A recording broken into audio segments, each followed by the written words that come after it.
I did want to talk about Zach Lavine, though, because this Zach Lavine saga stuff over the past couple of days, we had heard that Zach Lavine to Detroit was a real thing, and that came from Zach Lowe on his podcast, saying that the Pistons and the Bulls, that this could possibly happen over the next couple of days. We learned today from Casey Johnson that Bojan Bogdanovic and Joe Harris were names that the Bulls were asking for, and we all know Zach Lavine, Clutch Sports, Rich Paul, they got involved and said, you know what, Zach, they're going to send you to Detroit. Do you want to go there, or do you want to have season-ending surgery? Obviously, if you look at the optics, he elected for surgery versus coming to the Detroit Pistons. Don't know that to be true in terms of him saying, like, I'd rather have surgery than go to Detroit. No one has, come out and said that. But, I mean, you can kind of, like, look at everything that's transpired over the past, like, 2-3 days. Yeah. My question to you is, were you on the Zach Lavine train? Were you trying to talk yourself into it, saying, like, hey, this is a 25-5-5 guy, former All-Star, a player that could pair next to Cade Cunningham and take more pressure off of him? Were you in that camp, or you were just strictly against it because you saw that $250 million contract and he's 28 years old? Yeah, there you go. And it's hard because, I mean, especially for Pistons fans and just Pistons media, you don't really have the right to sit here and be like, I'm okay with the Zach Lavine, not trading for Zach Lavine. But at the same time, it was me talking myself into it because he's under contract to like 2025, 2026 or something like that. He's got like a player option. So that's, and it's for like $40+ million. But the other part of that is for Zach Lavine, to me, he's a needle mover given they won 6 games. But if you put Zach Lavine on a championship team, what option would you think he'd be? Like, let's be real here. I would think Zach on a championship team would be like a third option. That's where I would lean on a good squad. Yeah, and I think that's why the Lakers. I know Adrian Wojnarowski, when he was talking about this last month, he said, the Lakers view him as like a third option next to Anthony Davis and LeBron. Perfect. And they don't like that contract. And I think that's another thing. I think a lot of Pistons fans, they look at it like, dude, like, he's an all-star. He can get you 30 on any given night. That's not why Pistons fans, I don't want to label all Pistons fans, but a majority of Pistons fans on Twitter, they're looking at the contract and the last year of his contract. It's like $48 million. And if you do want to move him, he has a trade kicker on top of that. Like, shout out to Rich Paul and Clutch Sports. Like, those contracts are airtight. Yeah. Like, he got paid. And I think that's the Bulls' fault. The Bulls didn't have to give him that 5-year deal.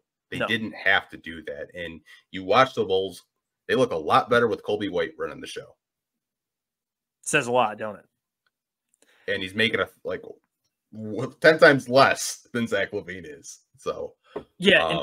And I don't want this to be like because we didn't get him. No, this is how we've, and I know you felt this way, but with Lavine,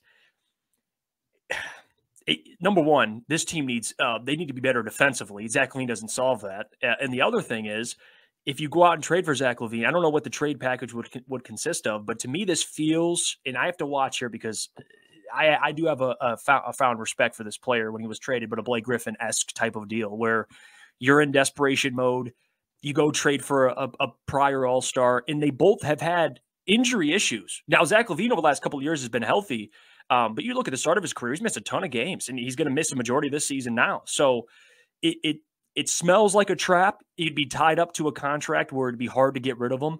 So I know it sounds crazy, a team that's won 6 games to say no to Zach Lavine, but it really is true. Like, it is very, very true. I think the Pistons, they saved themselves a little bit here just by this. And I know Zach Lavine, I truly think he had no interest to come to Detroit. I don't know what the reports say. I think part of me is thinking, like, no way, now I'm going to Detroit. And I think it's best for both parties that way. I do. I know a lot of Pistons fans on Twitter today are like, Troy can't make the deal. You answer my prayers, like, whatever.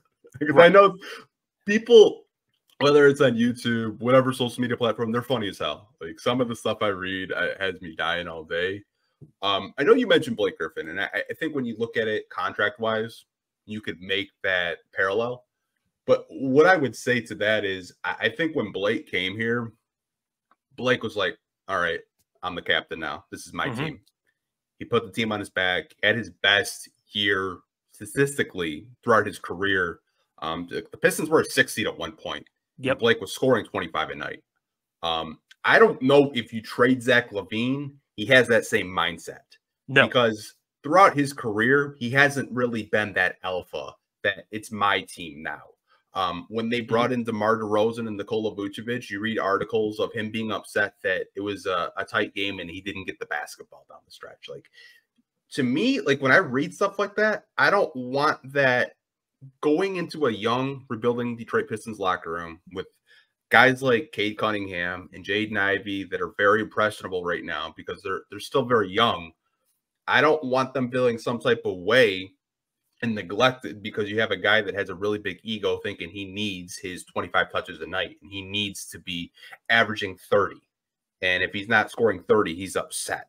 But, if he scores 12 in a win, he's pouting, like I think culture wise, to me, I look at the talent's there, but I think contract wise, the stuff you read about him, being upset when he doesn't get the ball, if it's a tight game, just think there's a lot. I would go down the list and kind of like put an extra, like, yeah, I don't need that on my basketball team right now. I get it. He was a name, but I think it's a big red flag that you were the only suitor for Zach Lavine out of all the NBA teams in the NBA, especially with the new CBA and, the way contracts are. I think it was a red flag that you were the only team that was actually betting. Like, you should like look to your left, look to your right, and you don't see another team betting for you. It's probably not a good deal. And your point about Blake Griffin, I agree. I think Blake's leadership clears Zach Lavine, clears him by a mile. And that we just got done talking about how this team needs more veteran leadership. I think Zach Lavine, you'd be moving backwards. Like Blake Griffin, you remember in his tenure too, like he had a career year, but there was games where he'd have 14, 8, and 8, they'd win. And you see Blake, he has no problem with it. Like I think Blake, the difference is too, Blake makes other players, especially at that point in time, made other players better. Zach Lavine is not going to do that. And I don't think what Zach Lavine brings to the table besides scoring solves any issues like that they currently have. I just don't. And you have guys that you think are going to be better scorers that are going to take the next step. I just don't. I think Zach Lavine would stunt the growth of guys like Cade and Ivy and the rest of the guys. I just do. So I think at the same time, like I said, I think they kind of avoided a potential bad situation. And you're spot on with that. Like if you're the only potential suitor, something's wrong. Like Zach Lavine, I think it's a blessing in disguise that he's not coming to Detroit. I think the Pistons got away, and they'll be better off. Yeah, I know it sounds crazy, but they will be. I mean, the asking price for him, I think, was pretty low. It even got to the point where they're reading reports that the Bulls were willing to attach, guys like Patrick Williams, who I know a lot of Pistons fans are in the draft process. They were really high on him out of Florida State. They're willing to attach guys to get off his contract. So to me, it's another red flag. Like you're willing to part ways with a young, promising player just to get off his contract because they're having buyer's remorse right now. And like, I understand that. The Lonzo Ball stuff that happened with them, it's really sad because I remember you and Adam talking about it when you guys were on the Morning Woodward show. Like, you guys were talking about like, hey, can the Bulls like get to the Eastern Conference Finals? Because there was a time where the Bulls were like a top 4 team in the East. Yep. But obviously the stuff that happened with Lonzo, who knows if he'll ever play basketball again. Nikola Vucevic has fallen off a cliff in terms of just efficiency. He's getting older. DeMar DeRozan, he's getting older. I'm just waiting for this team to just sell at the deadline, and I don't know if they're going to do it. They remind me of the Pistons. When Pistons fans were calling for a rebuild and they just wouldn't. I think they're going to get to a point where when they do want to rebuild, they're not going to get anything for the players that they have. No, remember there was a point in time where there Donovan Mitchell. Remember when he was being traded and Pistons fans were like, "No, thank you." Me and Adam had discussions too on the morning show, just talking about that. And I remember looking back on it now, like there were better options available that Pistons fans, and it's not like a bad thing. I just think that was the point in time where people had that much faith in what they were building. Like they had that much faith in their young core. Like I'm good on Donovan Mitchell. I think we're building something. He's too expensive. Looking back, you're like, I would trade the farm for a player like that. Like it's funny how things change. And I think going forward, you're right. Like it'll turn from, Pistons fans want to rebuild. And now it's going to get to what can we do to get the hell out of this rebuild? Even if you have to make a desperate trade, like trading for Zach Lavine, because there were people out there I saw that wanted Zach Lavine, and I can't fault them too much. But it's getting to that point where desperation's kind of lurking in, and people will take anything that is qualified as an upgrade. They'll take it right now. They'll take it. And you got to watch when you're desperate, because that's how you get tied up into these terrible contracts, which elongate a rebuild, or you just be stuck in this purgatory of mid, which Pistons we just got out of a couple of years ago. And we seem to get worse, but who saw that coming?